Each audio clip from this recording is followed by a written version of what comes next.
Labour law में क्या problem, trade trade union act से सर चार चार क्वेश्चन आ गए थे। हाँ, बहुत डिस्क्रिप्टिव नहीं थे, लेंदी था पेपर। मतलब कितना ही लिख दो आप उसके अंदर, 10 पेज लिख दो तब भी साला कम ही पड़ रहा है, इतनी बुरी हालत थी। हाँ, लेकिन ये था कि क्वेश्चन ऐसा कुछ नहीं आया कि बहुत ज़्यादा आउट ऑफ सिलेबस आ गया हो या अनएक्सपेक्टेड कुछ आ गया हो। नहीं नहीं नहीं बहुत नहीं, ज़्यादा अनएक्सपेक्टेड नहीं एक्सपेक्टेड था था। सर। हाँ, एक सर एक सेटिस्फेक्शन हो जाता है ना, काम मिला तो लेके एक सेटिस्फेक्शन आता है कि ये क्वेश्चन कंप्लीट हो गया। अब जैसे हाँ। 9 नंबर का क्वेश्चन था, वो तो सर पूरा सिलेबस ही था। हम्म। वो जो लेबर लेजिस्लेशन के बारे में था, वो तो पूरा हाँ। सिलेबस ही था एक तरीके से। अब उसमें कितना लिख हाँ। देगा आदमी। नहीं, आपको एक हमेशा लिखना होता है मार्क्स के हिसाब से। हाँ हमेशा कंटेंट को लिमिट करना होता है मार्क्स के अकॉर्डिंग, जितना मार्क्स है उसके हिसाब से कंटेंट लिखना है। बहुत ज़्यादा लिखने से मार्क्स नहीं मिलते हैं, और बहुत कम लिखने से भी मार्क्स नहीं मिलते हैं। तो हमेशा कोशिश करनी चाहिए कि हम केवल मार्क्स के हिसाब से, जैसे 10 नंबर में आया है तो सिर्फ आपको 3 से 4 शीटें ही भरनी होती हैं।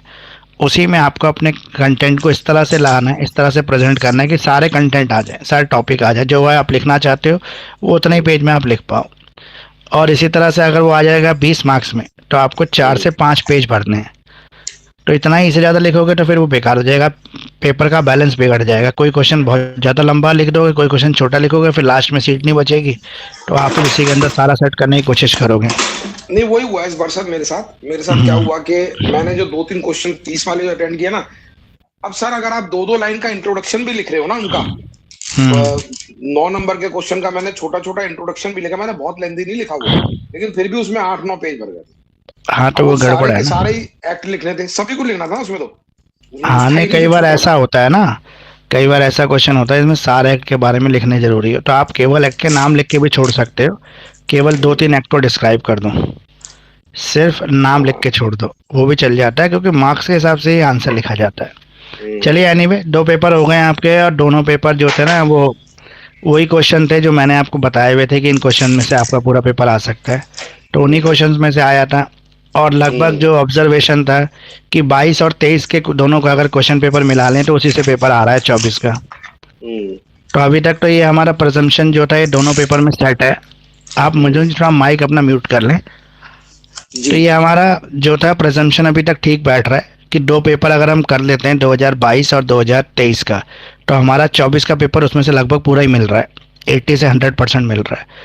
तो आगे वाला पेपर जो आने वाला है हमारा इंटरप्रिटेशन ऑफ स्टेटस, ये पेपर जो है थोड़ा पढ़ने में डिफ़िकल्ट लैंग्वेज है इसकी, डिफ़िकल्ट सब्जेक्ट भी है ये, और थोड़ा सा इसकी जो भाषा है वो ट्रिकी है, जिस वजह से काफ़ी दिक्कत होती है स्टूडेंट्स को इसको लर्न करने और समझने में। लेकिन अगर हम ये देखें कि अगर हमें करना है तो हमारे पास तो कोई दूसरा ऑप्शन तो है नहीं, तब तो हमें करना ही पड़ेगा। तो इंटरप्रिटेशन ऑफ स्टेटस में हम यही काम करेंगे कि 22 और 23 2 साल का जो हमारा पेपर है वो कर लेंगे हम। 2 साल का पेपर को अच्छी तरह कर लेंगे, उसमें से कोई क्वेश्चन छोड़ेंगे नहीं, लॉन्ग क्वेश्चन, स्पेशली जो हमारे सेक्शन बी और सी के क्वेश्चन है वो। वैसे तीनों ही सेक्शन करने चाहिए, ए बी सी, पर फिर भी हम कोशिश ये करेंगे कि जो हमारे 2 सेक्शन है उस पर ज़्यादा फोकस करेंगे, बी और सी के ऊपर।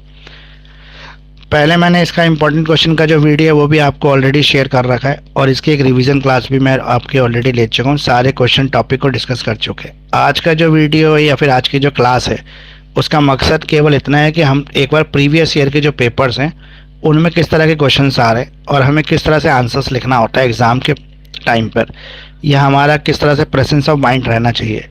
हमेशा एक चीज़ का हमें ध्यान रखना है, बहुत बार ऐसा होता है कि हमसे कुछ गलतियां हो जाती हैं कि जो क्वेश्चन हमें बहुत अच्छा आ रहा होता है ना, और जिसका हमें सारा कंटेंट रटा होता है, तो हम उसमें इतना लंबा लिख देते हैं कि बाकी पेपर के लिए शीटें कम बच जाती हैं।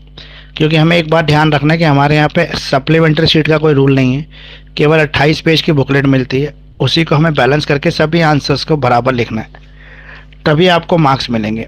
अगर एक आंसर आपने मान लो कि बहुत ही अच्छा लिख दिया लेकिन 10 सीटें ख़राब कर दी उसके अंदर, तो जब आप 8 से 10 सीटें उसमें ख़राब कर दोगे तो मार्क्स उसके कितने हैं, मैक्सिमम 20, मैक्सिमम 20 मिल सकते हैं अगर सी सेक्शन का है, और बी सेक्शन के 10 ही मिलेंगे।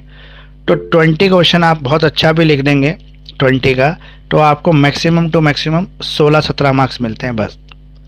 बहुत अच्छा कंटेंट किसी ने लिखा हो तो 18, रेयर ही देखे मैंने आते हुए 18-19, इसलिए तो 16-17।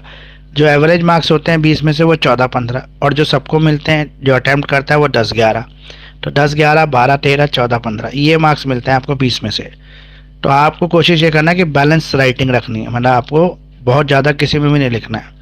जहाँ पर ऐसा लग रहा हो कि कंटेंट बहुत बड़ा अभी बच गया है और ये लिखना कम ज़रूरी है, आंसर के हिसाब से आनी चाहिए चीज़ें, तो आप सिर्फ हेडिंग लिख के छोड़ दो, एक्सप्लेनेशन एक लाइन का ही मत करो उसका। उसमें से मान लो कि 10 पॉइंट है तो किसी 2 पॉइंट को एक्सप्लेन कर दो, बाकी को खाली नाम लिख के छोड़ दो तो चलेगा। एग्जामिनर भी इस बात को समझ जाता है कि कंटेंट उसी हिसाब से लिखा जाता है जिस तरह से मार्क्स हैं उसके, या जिस तरह की वो कह रहा है। अब जैसे बी सेक्शन में वो क्लियर ही कहता है कि 200 वर्ड से ज़्यादा आंसर नहीं होना चाहिए। देखो, वो ये नहीं कह रहा कि 200 वर्ड कम से कम होने चाहिए, वो कह रहा है नॉट एक्सीडिंग 200 वर्ड्स। आपका आंसर जो है 200 वर्ड से ज़्यादा होना ही नहीं चाहिए। तो जब वो क्लियर करा 200 वर्ड से ज़्यादा नहीं होना चाहिए, तो आप कितना ज़्यादा कर लोगे? 300 तक वो चेक कर लेगा, 400 तक चेक कर लेगा, डबल। 800 1000 वर्ड लिख दोगे तो फिर दिक्कत हो जाएगी। तो आंसर जो है आपके पास बड़े बड़े लंबे लंबे हो सकते हैं, लेकिन आपको हमेशा उसको पेपर बैलेंस करके चलना है। 2023 का पेपर मुझे मिला नहीं, CCS स्टडी जो वेबसाइट है, आपके पास किसी के पास होगा तो अभी मैं आपको ऑप्शन दूंगा, आप स्क्रीन शेयर कर देना। बाकी अभी हम ये कला कर रहे हैं 2022 का जो हमारा पेपर है CCS का, ये 2022 का पेपर है इंटरप्रिटेशन ऑफ स्टेटस, ये हमारा थर्ड पेपर है। और इसी के साथ आपके आधे एग्जामिनेशन कंप्लीट हो जाएंगे, आपका बर्डन भी कम हो जाएगा। सिर्फ 2 एग्ज़ाम बचेंगे, एक 50 मार्क्स का बचेगा और एक 100 मार्क्स का बचेगा। तो आपके लिए काफ़ी चीज़ें ख़त्म समझ लो, क्योंकि फिर आपका क्रिमिनोलॉजी पिनोलॉजी वाला पेपर है वो, या फिर इंश्योरेंस, जो भी आपका नया ऑप्शन चूज़ किया होगा वो पेपर होगा। और लास्ट पेपर आपका प्रोफेशनल एथिक्स का, जो 50 मार्क्स का थ्योरी और 50 मार्क्स का प्रैक्टिकल पेपर होता है। तो ये जो हमारा पेपर है, ये BLLB एग्जामिनेशन दिसंबर 2022 का पेपर है, इंटरप्रिटेशन ऑफ स्टेटस का है। तो यहाँ पर हमें क्या करना है, पहला जो क्वेश्चन है हमारा, why should taxing statute be strictly constructed. तो जो कर अधिनियम होते हैं उनको कठोरता से अर्थमैन क्यों होना चाहिए, मतलब इसका मतलब ये है कि जब भी आप किसी के ऊपर टैक्स लगाना चाह रहे हो तो वहाँ पर कोई मिस रिप्रेजेंटेशन, कोई एम्बिग्यूटीज या गलत डिस्क्रिप्शन या डिस्क्रिप्शन में कोई कन्फ्यूज़न नहीं होनी चाहिए। क्लियर स्पेसिफिक रूल होना चाहिए कि किसके ऊपर कब टैक्स लगाना है और क्यों लगाना है, तो ये क्लियर होना चाहिए बिल्कुल। इसके अलावा दूसरा है आपका स्टेयर डिसीजेस। स्टेयर डिसीजेस क्या होती हैं? ये ऐसी, मतलब ये वो चीज़ है जहाँ पर आप मतलब इनकैपेबल हो जाते हैं, मतलब वहाँ पर आपका लॉ जो है वो अप्लाई होने से, मतलब अप्लाई होने के लायक नहीं होता है, इनकैपेबल टू अप्लाई हो जाता है। फिर ये हमारा जो लैटिन मैक्सिम है, रेंडेलो सिंगुलस इंग्लिश, ये आपको पता होना चाहिए क्योंकि उस दिन मैंने सारे लैटिन मैक्सिम आपको करा दिए थे। ऑस्टर ऑफ जुरिडिक्शंस, क्षेत्राधिकार का अपवर्जन। देखो, शॉर्ट क्वेश्चन हो सकता है कि एक आधा आपको नहीं समझ में आ रहा होगा एग्जाम में, लेकिन इसके चक्कर में आप ज़्यादा समय इसको तैयार करने में वेस्ट नहीं करेंगे। हम लोग लॉन्ग क्वेश्चन को बेसिकली फोकस करेंगे। Welfare legislation. वेलफेयर लेजिस्लेशन का मतलब ये है कि जो हमारे स्टेटस होते हैं, जो वेलफेयर या सोसाइटी के कल्याण के लिए या उसको फ़ायदा देने के लिए बनाए जाते हैं। अब जो हमारा सेक्शन बी है, सेक्शन बी है attempt any 2 question out of the following 3 question. 3 question में से कोई 2 क्वेश्चन आपको अटेम्प्ट करने हैं और 10 मार्क्स का जो है आपका एक क्वेश्चन है। और यहाँ पर लिखा है short answer is required not exceeding 200 word. तो शॉर्ट आंसर आपको लिखना है जिसमें 600 वर्ड से ज़्यादा इसका आंसर नहीं होना चाहिए। हिंदी में लिखा हुआ है 10 अंकों का है और अधिकतम 100 शब्दों में लघु उत्तर अपेक्षित है। Write a short note on mischief rule of interpretation. तो मिसचीफ रूल ये लिटरल मीनिंग से थोड़ा सा अलग होता है, लिटरल रूल से थोड़ा सा डिफरेंट है। मिसचीफ रूल यहाँ पे बियॉन्ड द लिमिट जाके किसी चीज़ों को कंसिडर करते हैं। फिर 7th जो है हमारा, whether an act can be enforce retrospectively. क्या किसी एक्ट को पीछे की डेट से इन्फोर्स किया जा सकता है? मान लो कि आज एक्ट पास हो रहा है, आज है 5 जनवरी 2025, आज कोई स्टैट्यूट नया पास हो रहा है, लेकिन उसको इम्प्लीमेंट कब से कर रहे हैं, इन्फोर्स कब से कर रहे हैं? 1 जनवरी 2024 से। तो क्या ये पॉसिबल है?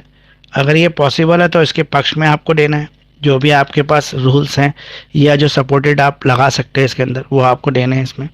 और अगर नहीं तो फिर इसके रीज़न बताने पड़ेंगे आपको क्यों नहीं कर सकते ऐसा।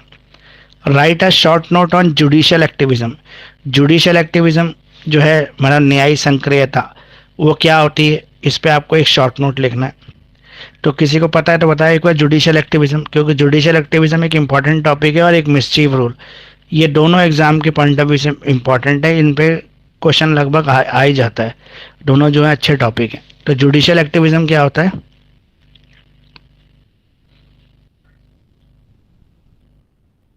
अभी आपका एग्ज़ाम शायद ट्यूसडे को है ना, तो आप लोगों ने भी लग रहा है पढ़ना शुरू नहीं किया।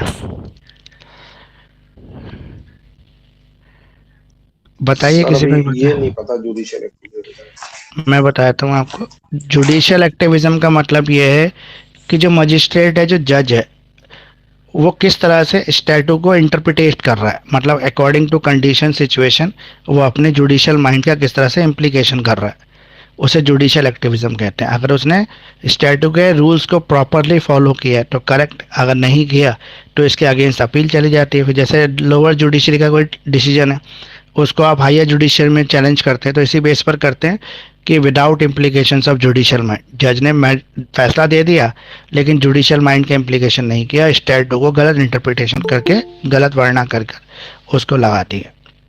तो जुडिशियल एक्टिविज्म कर लेना, छोड़ना नहीं। एक मिसचीफ रूल को मत छोड़ना। मिसचीफ रूल, जुडिशियल एक्टिविज्म दोनों इंपॉर्टेंट टॉपिक हैं, लगभग रिपीट होते ही हैं। और एक वो आया था ना ऊपर, लैटिन मैक्सिम, रेंडुला सिंगुलर सिंगुलिस, ये इंपॉर्टेंट था। इस पे 10 मार्क्स का क्वेश्चन भी आ जाता है, और किसी दो लैटिन मैक्सिम को जोड़कर 20 मार्क्स का क्वेश्चन भी पूछ लेता है। तो ये आपको करना पड़ेगा। अब एक बार मैं क्लास ख़त्म करने से पहले आपको जितने भी लैटिन मैक्सिम है एक बार फिर से रिवाइज करा दूंगा उनको। वैसे पिछला वीडियो आप देखोगे तो उसमें सारे लैटिन मैक्सिम और सारे रूल्स हमने किए हैं। अब सेक्शन सी है हमारा, attempt any 3 question out of the following 5 question.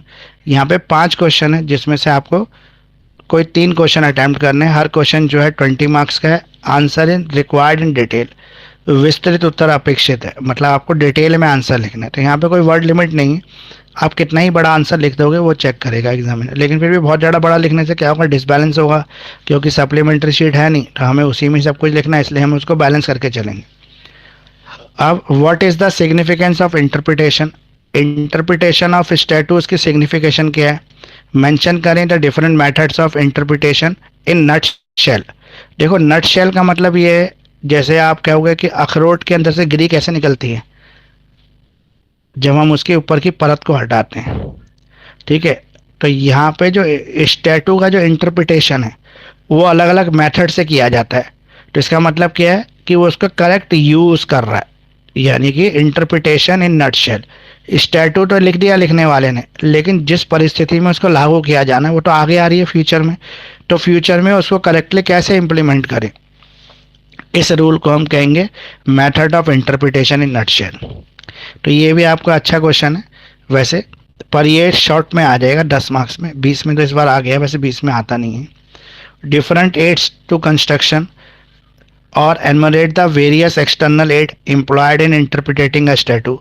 तो निर्वाचन के विभिन्न सहयोगी क्या हैं, संबंधित के निर्वाचन में सहयोगी बाहरी तत्वों का उल्लेख करें। तो यहाँ पे कह रहा है किसी भी स्टैटू के लिए जो अलग अलग एड्स होती हैं जिसको बनाने में हेल्प करती हैं। देखो कभी लॉ जो होता है या जो कानून होता है या कॉडिफाइड लॉ या स्टैटूज़ है, वो कैसे बनता है, वो बनता है किसी कस्टम से निकलता है, ठीक है। ओरिजिन ऑफ लॉ क्या है, कस्टम, ट्रेडिशन, कल्चर, इन्हीं चीज़ों से लॉ बनता है, या सोसाइटी की कोई नीड रिक्वायरमेंट है वहाँ से लॉ पैदा हो जाता है। तो ये डिफरेंट एड्स हैं जो किसी भी स्टैटू के कंस्ट्रक्शन में हेल्प करती हैं। Enumerate the various external aid, ऐसी बाहरी जो सहायताएं या एड्स हैं employed in interpreting a statute, जो हेल्प करती है इंटरप्रिटेशन ऑफ स्टैटूस के लिए। Discuss the existence of presumption in the field of interpretation of statues.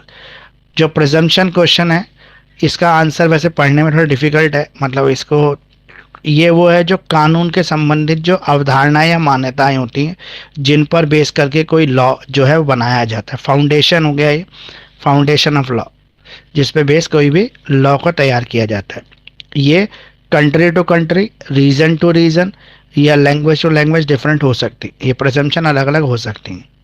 अब question number 12, how does the golden rule of interpretation different with the literal rule of interpretation. Golden rule of interpretation में ये बताया गया था हमें कि जहाँ पे हम एडवांस मैनर में लॉ को इंटरप्रेट करते हैं, लेकिन लिटरल में बताया गया था जहाँ पे हम डायरेक्ट मीनिंग का यूज़ करते हैं। जैसे गो मीन्स जाना, तो गो का मतलब जाना ही यूज़ करेंगे, किसी और सेंस में उसका मीनिंग यूज़ नहीं कर सकते।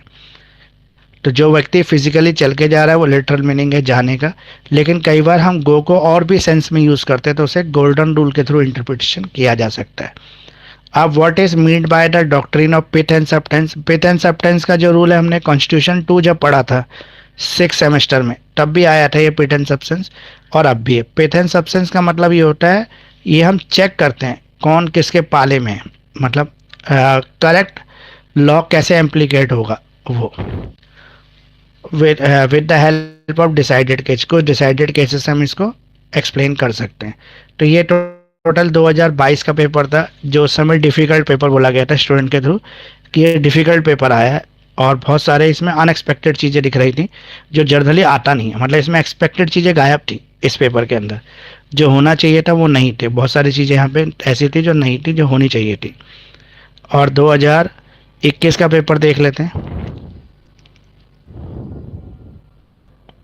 जो ये है ना, व्हाट्सएप पे आपने मुझे पेपर तो भेज दिया है, लेकिन प्रॉब्लम ये है कि मेरा व्हाट्सएप बहुत सारे मैसेजेस होते हैं तो लोड होने में बहुत टाइम लग जाता है। पूरी क्लास ही उतनी देर में ख़त्म हो जाती है जब तक व्हाट्सएप लोड होता है। कोई ऐसा होगा ना जिसके पास हो तो वो मुझे स्क्रीन शेयर करके कर दो, हम वहीं पे एक्सप्लेन कर लेंगे इसको। तो ये आ गया हमारा 2021 का पेपर, इंटरप्रिटेशन ऑफ स्टैट्यूट। 2019 में हमारा सिलेबस चेंज हुआ था और 2020 में पेपर नहीं हुआ था, तो 2019 बनता है, 21 बनता है, 22 बनता है, 23 बनता है। यही पेपर हैं जो हमारे पास है जिससे हम रेफ़र कर सकते हैं। ये 2021 का पेपर है, दिसंबर 2021 का। पहला क्वेश्चन है इसमें सेक्शन ए का, what are marginal notes. Marginal notes क्या होते हैं? देखो, हर लॉ के साथ रेफरेंस नोट्स लिखे जाते हैं, या फिर ये समझ लो कि जब लॉ तैयार होता है तो किसी एक भावना और किसी एक उद्देश्य या किसी एक मानसिकता के साथ उसको तैयार किया जाता है। जब उसको इम्प्लीमेंट करने का टाइम आता है तो हम ये कोशिश करते हैं कि जिस वजह से या जिस रीजन से या जिस भावना से लॉ मेकर ने लॉ बनाया है, हम उसी भावना से उसको इम्प्लीमेंट करें, मतलब उसी सेम रीज़न से उसको इम्प्लीमेंट किया जाए। लेकिन हर बार ऐसा पॉसिबल नहीं होता, कुछ मार्जिनल नोट्स उसके ऊपर आ जाते हैं, मतलब टिप्पणियाँ। समय के साथ साथ कुछ नोट उसमें ऐड होते चले जाते हैं जो उसको इंटरप्रिटेशन में हेल्प करते हैं। ऑबिक्टा डिक्टा, ये मुझे अभी एग्जैक्ट तो इसका मीनिंग अभी याद नहीं है, फिर भी आप इसको पढ़ोगे। मुझे पता है सर, ऑबिक्टा डिक्टा क्या होता है। इसमें जज के द्वारा दिया गया या मतलब किसी के भी द्वारा बीच में दिया गया वो कमेंट जिसको नोटिंग में डालना जरूरी नहीं होता। समथिंग सैड इज पासिंग होता है इसका मतलब लैटिन में। अदर थिंग सैड मतलब ये कि उसने जो कुछ ये कहा है वो मतलब जैसे चलते चलते बोल दिया, लेकिन वो सजेशन आर्बिट्रेटर के लीगल ओपिनियन के अंदर ऐड नहीं किया जाएगा। ओबिटा डिक्टा था, वो उसने सिर्फ अपना बोल दिया, सिर्फ उसको वो ऐड नहीं किया जाएगा जी। ठीक है, अब ये अगला क्वेश्चन फिर वो लैटिन मैक्सिम का है, अट्रिस मैगिस वॉलेंट कॉम पीट्रेट। इसका मीनिंग एग्जैक्ट अभी नहीं बता, भी बताऊंगा आपको, सारे लैटिन मैक्सिम एक साथ ही बता दूंगा। अब ये व्हाट इज रेप्यूगेंसी। देखो, हर लॉ के अंदर अपना इंटरनल कॉन्फ्लिक्ट होता है जो उसी लॉ के नियमों के बीच में होता है, उसे आप रिप्यूगेंसी या विरुद्धता कह सकते हैं। Strict construction of statute. Strict construction rule कहता है कि जिस जो लॉ में लिखा है उसको एग्जैक्टली एप्लीकेबल किया जाए, मतलब सेम मीनिंग के अंदर, उसको उस कठोर अर्थविन में, मतलब जैसा कह रहा है वैसा उसको डायरेक्टली इम्प्लीमेंट कर दो। जैसे राजा ने कहा 2 कोड़े लगाने, तो 2 कोड़े लगाने ही हैं, उसमें कोई रिलीफ नहीं है। फिर आ गया आपका ये सेक्शन बी। अगर हम सेक्शन बी की बात करें तो सेक्शन बी कहता है आपका distinguish between the interpretation and construction. Interpretation और कंस्ट्रक्शन में क्या फ़र्क है? तो दोनों बिल्कुल डिफरेंट है और अलग अलग चीज़ है। इंटरप्रिटेशन का मतलब होता है कि जहाँ पे हम लॉ को अर्थ को निकालने की कोशिश करते हैं, उसके मतलब अर्थ को वर्णन करने की कोशिश करते हैं, उसके मीनिंग को बताने की कोशिश करते हैं, वो इंटरप्रिटेशन है। और कंस्ट्रक्शन का मतलब है हम किसी लॉ को कंस्ट्रक्ट कर रहे हैं, उसको बना रहे हैं, तैयार कर रहे हैं, जहाँ पे हम उसके अंदर कुछ बेसिक चीज़ों को इन्वॉल्व कर रहे हैं। Explain what is retrospective operation of statutes. Retrospective का मतलब वही है कि पीछे से हम किसी लॉ को एप्लीकेबल कर रहे हैं। लॉ आज पास हो रहा है लेकिन हम ये कह रहे हैं ये एप्लीकेबल 6 महीने पहले से होगा।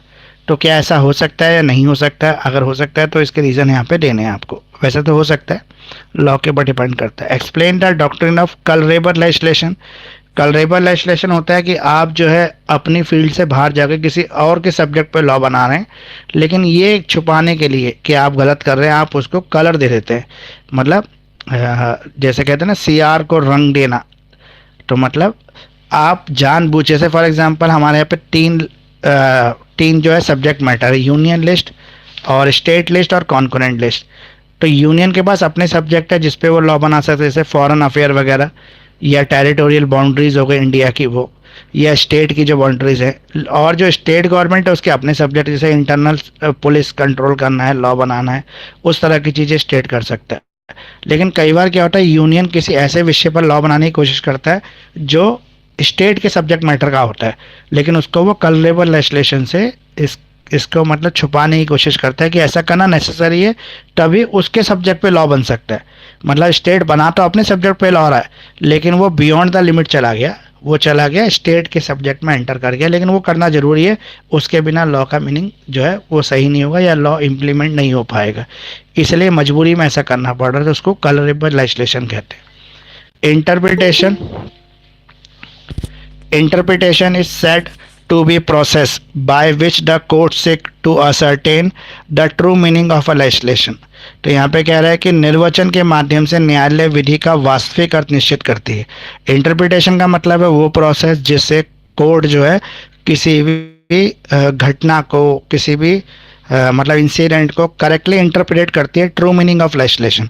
जो कानून है हमारा, जो स्टैट्यूट के अंदर जो डिमांड कर रहा है उसके मीनिंग में, उस सेंस में उसको एक्सप्लेन करती है। तो कुछ डिसाइडेड केस भी से बता रहे, वो केसेस जो है ना आपसे डायरेक्टली पूछ रहा है, तो कुछ जगह पे आपको केसेस करके जाने बहुत ज़रूरी होंगे। What cannons of interpretation judiciary adopt while interpreting the Indian constitution. Indian constitution को जब जुडिशरी इंटरप्रेट करती है, भारतीय संविधान को जब इंटरप्रिटेशन करने की बात आती है, उसके ट्रू मीनिंग की बात आती है, तो उसके लिए जुडिशरी जो है किन चीज़ों को यूज़ करती है, मतलब किस इंटरप्रिटेशन रूल्स को फॉलो करती है या किस टूल्स को यूज़ करती है। Discuss the existence of presumption in the field of interpretation of statutes. तो इंटरप्रिटेशन ऑफ स्टैट्यूट्स की जो फील्ड है उसमें प्रिजम्पशन क्या क्या, देखो प्रिजम्पशन का क्वेश्चन आया आपका ये 21 में, फिर आया 22 में भी आया प्रिजम्पशन आपका। अभी देखने की बात है कि 23 में आया नहीं आया। जैसे अभी आपने देखा कंपनी लॉ में एक क्वेश्चन था वाइंडिंग अप, वो 21 में भी आया था, 22 में भी आया, नहीं 22 में भी आया, 23 में भी आया, 24 में भी आ गया वाइंडिंग अप, और शायद 21 में भी वाइंडिंग अप आया था। तो कुछ क्वेश्चन ऐसे होते हैं जो लगातार चल रहे होते हैं, तो ये हमें ऐसे पता लगता है कि ये क्वेश्चन आगे भी आने की उम्मीद ज़्यादा है। तो प्रिजम्पशन अभी 21 में ही मिला, 22 में भी मिला, अब देखने की बात है 23 में भी अगर होगा तो 24 में भी आने के चांसेस प्रिजम्पशन के क्वेश्चन के। तो इस तरह से आप अंदाज़ा लगा सकते हो, जैसे मैं लगाता हूँ आपको इंपॉर्टेंट क्वेश्चन देने के लिए रिसर्च करते हैं पूरे पेपर की, PYQ की, यूनिवर्सिटी के सिलेबस की, यूनिवर्सिटी के जो इंटरनल एग्जामिनेशन होते हैं, जो मेन कैंपस के इंटरनल एग्जामिनेशन होते हैं। क्योंकि जो हमारे पेपर होते हैं वो सेट कौन लोग करता है, हमारा पेपर कौन बनाता है, तो हमारे पेपर बनाने वाले वही टीचर तो हैं जो कैंपस के टीचर हैं, जो मेन यूनिवर्सिटी के टीचर है वो बनाते हैं। हमारे आपके जो कॉलेजों के टीचर हैं वो तो एग्जामिनेशन नहीं बनाते, वो तो पेपर सेट नहीं करते, पेपर सेट वही करते हैं। इसलिए यूनिवर्सिटी के जो अपने इंटरनल्स होते हैं या अपने जो एग्ज़ाम होते हैं इनके इंटरनल, उसमें बहुत सारे टीचर के जो पेपर्स होते हैं उनको देखकर, या यूनिवर्सिटी के जो अपने लॉ कॉलेजेस हैं, जो गवर्नमेंट लॉ कॉलेजेस हैं, उनके इंटरनल्स को बेस करके इस तरह से आपको ये सब इंपॉर्टेंट क्वेश्चन निकाले जाते हैं। तो इंपॉर्टेंट क्वेश्चन निकालने का यही तरीका होता है। अब जैसे मैंने आपको बताया वाइंडिंग अप 21, 22, 23 में लगातार आ रहा था, 24 में भी आ गया, तो वो उससे पता लगा कि वाइंडिंग अप काफ़ी इंपॉर्टेंट टॉपिक है। अब कई बार ऐसा भी होता है कि मान लो 3 बार आ गया वाइंडिंग अप, तो हमें ये लगता है कि अब की बार तो नहीं आएगा, वो 3 बार से लगातार आ, तो उस समय हमारा हो सकता है गलत हो जाए, और कई बार सही भी हो जाता है। ऐसा भी होता है कि 3-4 बार आ गया तो 5वीं बार नहीं आता। कई बार एग्जामिनर ट्विस्ट करने के लिए उसको 5वीं बार भी दे देते हैं। तो प्रिजम्पशन का क्वेश्चन इंपॉर्टेंट है। प्रिजम्पशन वो मान्यता है जिसको फॉलो किया जाता है किसी भी स्टैट्यूट को बनाने के लिए या उसको इंटरप्रिटेशन करने के लिए। और rule of literal construction, literal construction जो है ये इंपॉर्टेंट प्रिंसिपल है, और चाहे आप गोल्डन रूल ले लो, मिसचीफ ले लो, सब में लिटरल रूल का फॉलो किया ही जाता है। लिटरल रूल का अपना एक जगह, ये सेफर रूल है। ये कहता है कि जो वर्ड का डायरेक्ट मीनिंग है उसको उसी सेंस में यूज़ किया जाना चाहिए। मतलब इसके जो है मतलब एक्स्ट्रा ऑर्डिनरी मीनिंग में नहीं जाना है, डायरेक्ट मीनिंग को देखना है, जो डिक्शनरी मीनिंग है उसका उसको देख लो, बस आपको उसका मीनिंग पता लग गया। तो एक सेंटेंस हमने पढ़ा, उसके हर इंग्लिश वर्ड का हमने हिंदी में लिख लिया डिक्शनरी देखकर, तो वो उसका लिटरल मीनिंग है या लिटरल रूल ऑफ कंस्ट्रक्शन है। क्रिटिकली एवेल्युएट करें meaning of scope of judicial activism. तो जुडिशियल एक्टिविज्म का दोनों साल आया, एक बार 20 में आया और एक बार 10 मार्क्स में आया। तो जुडिशियल एक्टिविज्म भी आपका इंपॉर्टेंट टॉपिक हो गया, ये इस बार भी आने की उम्मीद हो गया। अब हमें 23 का पेपर भी देखना है। अभी देखो, अगर कोई 23 का पेपर शेयर कर सकता है स्क्रीन शेयर मैंने ओपन किया हुआ है, आपके पास किसी के पास है तो एक बार कोशिश करके देख लो। सर मेरे पास तो नहीं है। अच्छा, मेरे पास भेजा तो है कृष्णा ने पेपर। देखता हूँ मेरा व्हाट्सएप अगर अपलोड हो गया तो। मेरे व्हाट्सएप में ना बहुत सारे मैसेजेस होते हैं, तो उस वजह से बहुत देर लग जाती है इसका अपलोड होने में।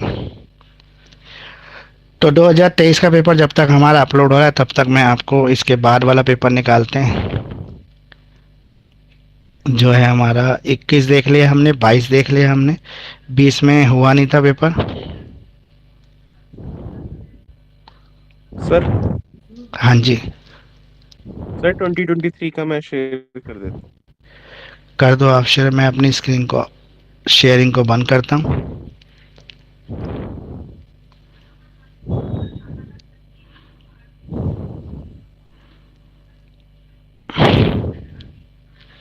आप करो, थोड़ा बड़ा करके शेयर करना ताकि सबको देखे पेपर।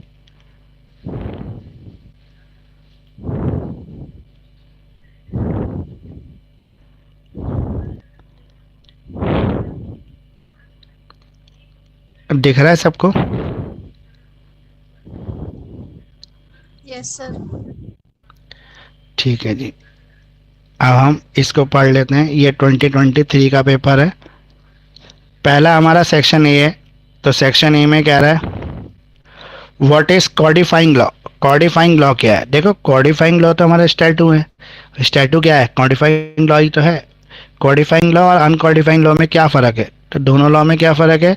कॉडिफाइड लॉ में सेक्शन सब सेक्शन में एक लॉ को पर्टिकुलरली डिफाइन किया जाता है, और मतलब उसको प्रॉपर प्लेस दिया जाता है। और अनकॉडिफाइड लॉ में उसका कोई भी नहीं है, वो मतलब वो कहते हैं बिना क्रम के लिखी जाने वाली किताब है। अब है क्वेस्टर ऑफ जुरिडिक्शन, क्षेत्राधिकार का अपवर्जन।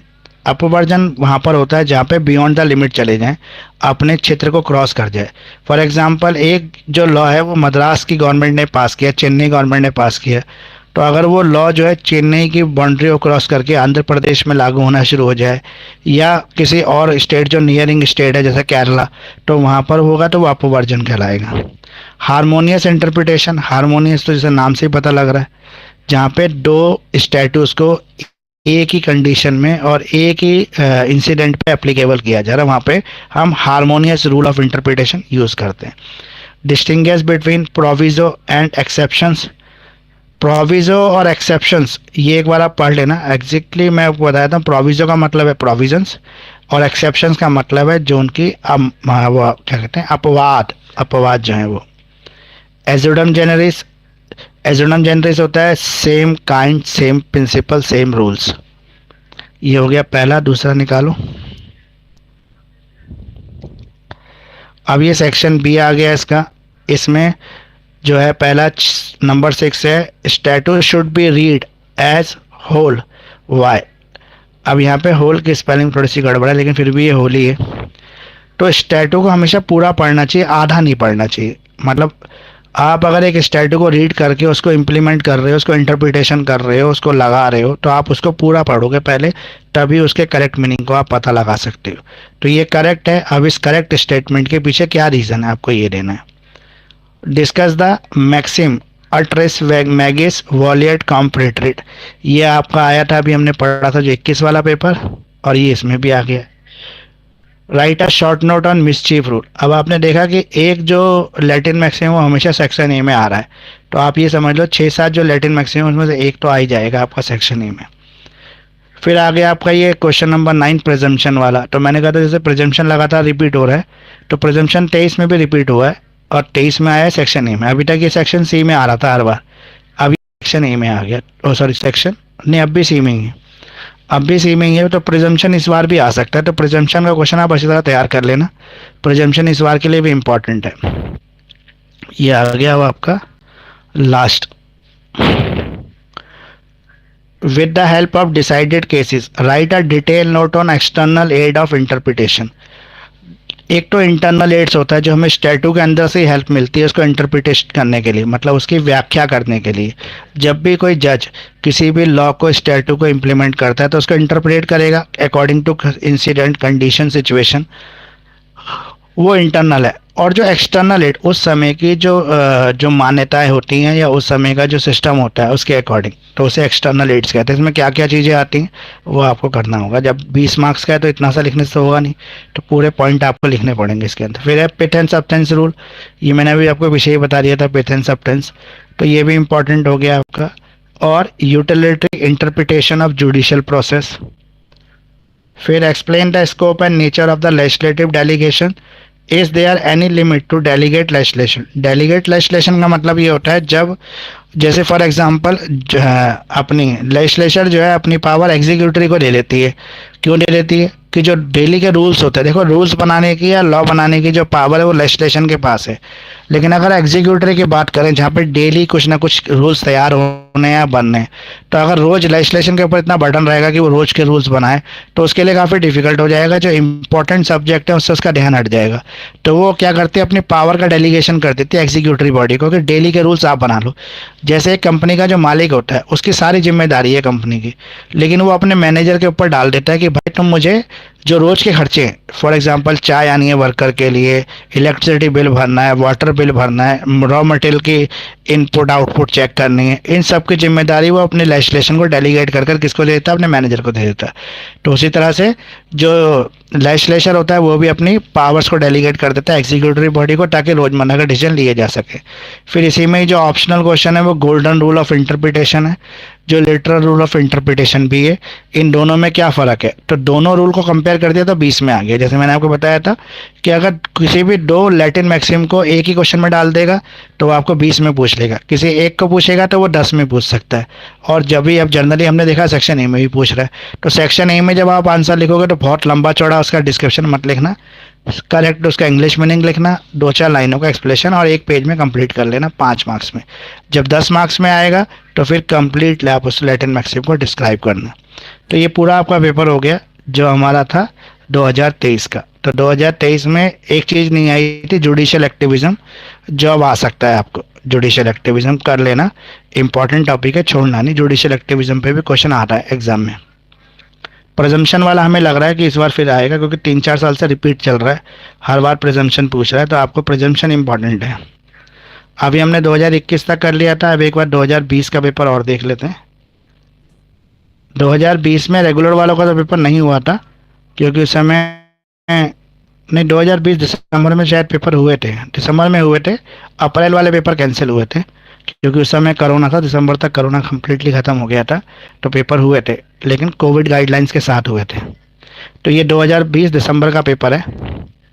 What do you understand by the beneficial construction, rule of harmonious construction, ejusdem generis. ये ऐसा लग रहा है जैसे हम 2023 का ही पेपर देख, अभी जो हमने लास्ट पेपर देखा उसमें भी उसी तरह के क्वेश्चन थे सेक्शन ए में। एजुडम जनरलिस था, हार्मोनियस कंस्ट्रक्शन था, प्रेजम्पशन वाला क्वेश्चन यहाँ पे सेक्शन ए में। तो प्रेजम्पशन लगभग हर बार ही पूछ रहा है। Text book interpretation of statutes. फिर क्वेश्चन नंबर 6 है हमारा mischief rule of interpretation. Question number 7 है हमारा अमेंडिंग स्टैटूस। क्या आप किसी भी स्टैटू को अमेंड कर सकते हो? तो जब हम अपने कॉन्स्टिट्यूशन को अमेंड कर सकते हैं तो किसी स्टैटू को अमेंड करना तो छोटी बात है, तो हम स्टैटूस को भी अमेंड कर सकते हैं। कुछ ऐसे डिसाइडेड केस बताने हैं जिसमें स्टैटू को अमेंडमेंट करने की सजेशन कोर्ट ने दी हो या उसके बेस पर किसी स्टैटू को अमेंड किया गया हो। पिथ एंड सब्सटेंस रूल, ये भी लगातार आ रहा है क्वेश्चन, ये भी इंपॉर्टेंट है। कलरेबल लेजिस्लेशन और पिथ एंड सब्सटेंस, ये इंपॉर्टेंट टॉपिक है क्योंकि बार बार रिपीट हो रहा है। What do you mean by the internal aid. देखो इंटरनल और एक्सटर्नल एड ये दोनों करनी है आपको, इस पे कहीं पर भी क्वेश्चन फिट हो जाता है, सेक्शन ए में भी, बी में भी, सी में भी। तो इंटरनल और एक्सटर्नल एड ऑफ इंटरप्रिटेशन ये इंपॉर्टेंट रह के। Discuss the principle of interpretation of golden rule. तो गोल्डन रूल का भी क्वेश्चन लगभग हर बार ही आ रहा है, तो गोल्डन रूल भी आपके लिए इंपॉर्टेंट है, इस टॉपिक को भी आपको छोड़ना नहीं है, करना ही करना है। रेट्रोस्पेक्टिव ऑपरेशन वाला क्वेश्चन जो था ये भी हमने 3 बार देखा, 20, 21 और 22 में नहीं था शायद, 20 और 21 में था रेट्रोस्पेक्टिव इफेक्ट। तो रेट्रोस्पेक्टिव ऑपरेशन मतलब कोई स्टैटू क्या पहले से पिछली डेट से भी लागू हो सकता है। पीनल स्टैटूज वो होते हैं, जैसे आपका आईपीसी एक पीनल स्टैटूज है, भारतीय न्याय संहिता जो है पीनल स्टैटूज है, जिसपे आपको कैपिटल पनिशमेंट वगैरह भी अलाउड होती है। Write a note on any 2 of the following, doctrine of colourable legislation, external aid of interpretation और लेजिस्लेशन एंड पब्लिक ओपिनियन। तो ये 13 क्वेश्चन थे आपको इसमें, जिसमें एक क्वेश्चन एक्स्ट्रा ही मिल गया, बल्कि नहीं 5 ही क्वेश्चन, हाँ ठीक है 13 ही आते हैं, 5 ही क्वेश्चन है जिसमें से आपको 3 करने हैं। तो ये आपका लगभग कंप्लीट ही हो गया। ठीक है, हमने पेपर देख लिए, इसके हिसाब से ये भी देख लिया कि कौन सा क्वेश्चन एग्जाम के पॉइंट ऑफ व्यू से इंपॉर्टेंट है, कौन सा वेरी इंपॉर्टेंट है, जो आपको करना ही करना है, जो छोड़ना नहीं है। तो ये सब मैंने आपको एक बार बता दिया। अब आप एक काम ये ज़रूर कर लेना कि जितने हमारे लैटिन मैक्सिम है उन सब के मीनिंग तैयार कर लेना, वो इम्पोर्टेंट है आपके एग्ज़ाम के लिए। और कुछ आपके जो पूछना हो, देखो रूल्स जितने भी हैं वो आपको छोड़ने ही नहीं है। इंटरनल एक्सटर्नल एड नहीं छोड़ना, प्रिजम्पशन हर बार आ रहा है तो प्रिजम्पशन आपको करना ही करना है, जुडिशियल एक्टिविज्म आपको करना ही करना है, और पिथ एंड सब्टेंस रूल भी लगातार आ ही रहा है। कुछ आपके सर फिर ये क्वेश्चन, जो इम्पोर्टेंट अभी जो मार्क किए ना यही कर लेते हैं। हाँ मेरे ख्याल से इनको, मैक्सिम में ये 20 नंबर में भी आ रहे हैं, 10 में भी आ रहे हैं और 4 में भी आ रहे हैं। हाँ और ये कुल आपका मिला के लगभग ये इतने ही पेपर, है बस। हाँ। लगभग आपके इस टॉपिक को, सब्जेक्ट को, सिलेबस को कवर भी कर रहे हैं। ठीक है, तो इनको अच्छी तरह से कर लो आप। और लैटिन मैक्सिम तो वो 6-7 ही हैं, वो सारे भी कर लेना। उसका सबका इंग्लिश मीनिंग आपको पता होना चाहिए, एक्सप्लेन तो वहाँ पर भी आप कर ही लोगे।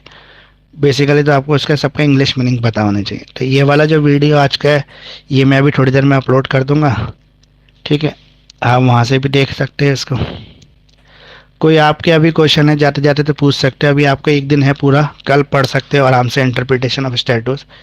इसमें घबराने वाली कोई बात नहीं है कि जो पेपर की लैंग्वेज टफ होती है उसका एक्सपेक्टेशन, मतलब हमारे को ज़्यादा आइडिया हो जाता है कि कौन से क्वेश्चन आते हैं। लगभग रिपीटेड क्वेश्चन ज़्यादा सेट होते हैं।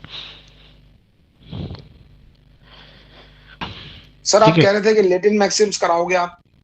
हाँ वो अभी आप पढ़ लेना एक बार, मेरी दूसरी क्लास का भी एक बार टाइम हो गया है, पर लैटिन मैक्सिम ज़्यादा नहीं हुआ, आप पढ़ोगे तो हो जाएंगे। कल कर लेंगे क्या? कल क्या करेंगे ना सर, कल कल तैयार करके रखेंगे। जब हाँ आप वो जो डिस्कस करोगे तो आधे घंटे में हम लोग कर लेंगे उसको। लेकिन कल कर लेंगे जो कल जो मेरी क्लास रहेगी वो उन स्टूडेंट्स के लिए रहेगी जो मेरे स्टूडेंट्स हैं, जो मुझसे ट्यूशन्स पढ़ते हैं, क्लासेस ले रहे हैं, उनके लिए, जैसे आपके लिए है। जी। और बाकी के लिए क्लासेस नहीं, आज क्लास थी और एक क्लास मैं पहले ही ले चुका हूँ सबकी। तो जो मेरे अपने स्टूडेंट हैं उनको तो मैं अलग से क्लास दूंगा ही कल एग्ज़ाम से ठीक है। पहले। ठीक है sir, thank you so much sir. Good night sir. Welcome. तबीयत कैसी है सर आपकी? अब तबीयत ठीक है, पहले से काफ़ी आराम है। क्या होता है ना, स्ट्रेस बढ़ जाती है, उससे स्ट्रेस बढ़ने से ना फिर दिक्कत हो जाती है। 12-15 हर बार तारीख के एग्जाम बाद में ऐसे बिल्कुल ठीक हो होता है। जाएगी। 12-15 तारीख तक ऐसी रहेगी। अभी ऐसा नहीं है, क्योंकि जो 9 सेमेस्टर वालों के एग्ज़ाम है ना वो हाँ। ये मतलब 30 जनवरी तक है शायद इनके। ओहो। तो अभी है टाइम। बहुत एग्जाम में स्ट्रेस हो जाते हैं क्योंकि बहुत सारे बच्चे बहुत सारे सवाल पूछने लग जाते हैं और बहुत सारे मतलब मैसेजेस आते हैं, कॉल क्लासेस लगातार चलने लगती हैं, तो उससे क्या होता है स्ट्रेस बढ़ जाती है, फिर रेस्ट कम मिलने लगता है। तो इसलिए हर एग्जाम में एक बार तबीयत तो बिगड़ना पक्का ही है, मतलब हर बार एग्जाम में तबीयत बिगड़ती है। सर आप एक और व्हाट्सएप क्यों नहीं बना लेते हो जो सिर्फ आप यहाँ यूज करते हो? क्लोन तो कर ही सकते हैं ना व्हाट्सएप को, एक और बना लो, वो उस पर फिर लोड कम रहेगा। ऐसा करके देखिए एक बार। हाँ लेकिन एक बात ये है कि एक ही व्हाट्सएप को 2 जगह तो सेम ही चीज आने लगेंगे ना फिर। नहीं सर, 2 जगह नहीं करना होता।